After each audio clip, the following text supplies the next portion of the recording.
danger level 8.13 किंतु एबे ता तळे अछि 7.76 मीटर डेंजर लेवल तळे अछि आहरी कमी की 7.2 मीटर हो संध्या सुधा बोली सीडब्ल्यूसी फोरकास्ट करिसंती हम जदि एबे महानदी बेसिन को आसबा हीराकुद कथा हीराकुद रे आज आमे आउ 3टा गेट खोलिछु तो टोटल 10टा गेट खोलिछु कारण ऊपर वर्षा हितला तार इनफ्लो बढ़ी छि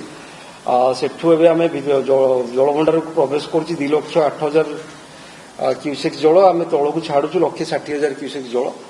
तार लेवल आज अच्छी आम 619.97 तेणु से लेवल धीरे धीरे बढ़ कि जो 2,60,000 क्यूसेक आम तौक छाड़ूजे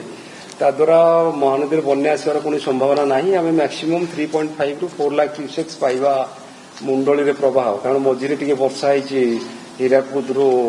खैरमाल भितर खैरमाल रु बरमुल रु मुंडली भितर बहुत कम वर्षा एबे खैरमाल अच्छे 2.5 लाख क्यूसेक बरमुल अच्छे 1,34,000 क्यूसेक मुंडली अच्छी 1,60,000 क्यूसेक मुंडली बढ़े 3.5 लाख क्यूसेक जो जो किसी बन्या केमती हम बोली आम चिंता करूँ सी हबार ना आसेसमेंट ना तो एतिकला सब नदी मानकर जहाँ स्थिति मुझे कहली आज सकाल सुधा गालुडी ब्यारेज बोली कहते आमर सेठू कंट्रोल सेठी थाए चांदली डैम तले गालुडी ब्यारेज सेठू से कंट्रोल करके पानी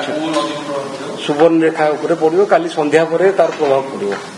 से आज संध्यार पानी आशा कर वर्षा जो होती सहित आम टच रे अच्छु सहित से जहाँ कथबार्ता होते 5,000 ରୁ 5,500 क्यूमेक पानी आसेसमेंट कर संध्या सुधा गालुडी ब्यारेज से छाड़ा 24 घंटा लगे आम पहुंचा बालेश्वर राजघाट पाखे तेणु काली संध्या सुवर्ण रेखा ना बेसी पाखापाखि डेंजर लेवल जी बड़ एमती बन्या हेनी जमी आरथर कहता पूर्व दिन तले से अवस्था हो विशेष किसी क्षति हेनी से बन्या हेनी मेन आम फोकस रोचे बैतरणी आ ब्राह्मणी ब्राह्मणी टे आम अलर्ट रहा पड़ो कारण तार